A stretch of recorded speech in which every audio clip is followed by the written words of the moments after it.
జై శ్రీమన్నారాయణ అండి. ధనుర్మాసం కాబట్టి మనం విష్ణు సహస్రనామాలు రోజుకి కొన్ని చదువుకుందామండి. ఈరోజు స్టార్ట్ చేస్తున్నాను. హరే కృష్ణ. శ్రీ విష్ణు సహస్రనామ స్తోత్రం. ఓం శుక్లాంబరధరం విష్ణుం శశివర్ణం చతుర్భుజం ప్రసన్నవదనం ధ్యాయేత్ సర్వవిఘ్నోపశాంతయే. యస్య స్వరద విక్రాధ్యాః పారిషద్యాః పరశతం విఘ్నం విఘ్నంతి సతతం విశ్వక్సేనం తమాశ్రయే.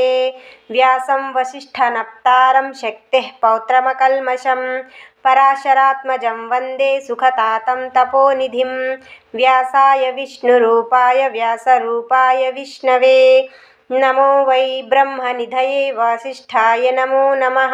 అవికారాయ శుద్ధాయ నిత్యాయ పరమాత్మనే సదైకరూపరూపాయ విష్ణవే సర్వజిష్ణవే. యస్య స్మరణమాత్రేణ జన్మ సంసారబంధనాత్ విముచ్యతే. నమస్తస్మై విష్ణవే ప్రభవిష్ణవే. ఓం నమో విష్ణవే ప్రభవిష్ణవే. శ్రీవైశంపాయనం వాచా శ్రుత్వా ధర్మానశేషేణ పావనాని చ సర్వశః. యుధిష్ఠిరః శాంతనవం పునరేవాభ్యభాషత.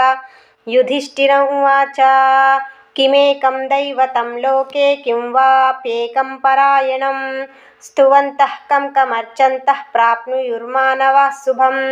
కో ధర్మః సర్వధర్మాణాం భవతః పరమో మతః. కిం జపన్ముచ్యతే జంతుర్జన్మ సంసారబంధనాత్. శ్రీభీష్మమువాచ జగత్ప్రభుం దేవదేవమనంతం పురుషోత్తమం స్తువన్నామ సహస్రేణ పురుషः శతతోత్థితః. ఇవాళకి ఇన్ని చాలు. రేపు ఇంకొన్ని చదువుకుందాము.